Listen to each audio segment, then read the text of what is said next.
నేడు అసెంబ్లీలో గవర్నర్ ప్రసంగంపై CM Revanth Reddy reply. Potti Sriramulu Telugu university పేరును మారుస్తూ సవరణ బిల్లు. సూరవరం ప్రతాప్ రెడ్డి పేరు పెట్టాలని ప్రభుత్వం నిర్ణయం.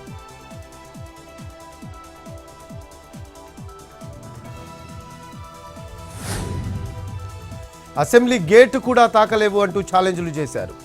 దేశమంతా తల తిప్పి చూసేలా 100% స్ట్రైక్ రేట్ సాధించామన్న పవన్. భారత్కు బహుభాషే మంచిదని పిఠాపురం సభలో కామెంట్.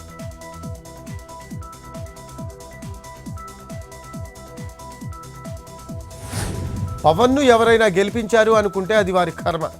జనసేన అధినేతకు ఓటర్లే విజయం అందించారు అన్న నాగబాబు. పార్టీ ఆవిర్భావ సభలో కీలక వ్యాఖ్యలు.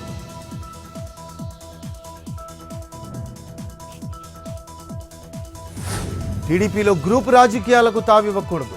పార్టీ ఎమ్మెల్యేలు, మంత్రులు, ఎంపీలు, నేతలతో చంద్రబాబు టెలికాన్ఫరెన్స్. ఏ స్థాయిలోనూ వైసీపీ నేతలతో సంబంధాలు పెట్టుకోవద్దని సూచన.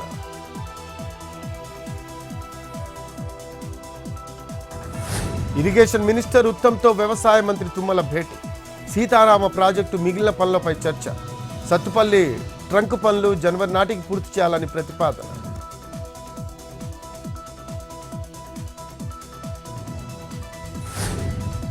అమరావతికి ఆధ్యాత్మిక శోభ. ఇవాళ్ల సాయంత్రం వెంకటాయపాలెం టీటీడీ ఆలయంలో శ్రీవారి కళ్యాణోత్సవం.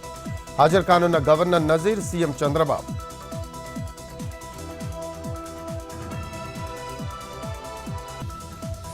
రన్యారావు బెయిల్ పిటిషన్ కొట్టేసిన బెంగళూరు కోర్టు.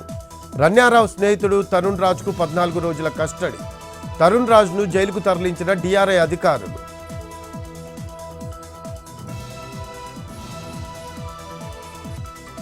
ఈ నెల 24, 25 తేదీల్లో బ్యాంక్ ఉద్యోగుల సమ్మె.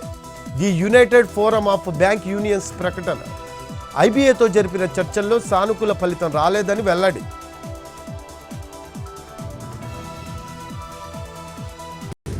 తెలుగు రాష్ట్రాల్లో మండుతున్న ఎండలు. కర్నూలులో 41.2, ఆదిలాబాద్లో 40.8 డిగ్రీల ఉష్ణోగ్రత. తెలంగాణలో నేడు రేపు వడగాలుల ముప్పు.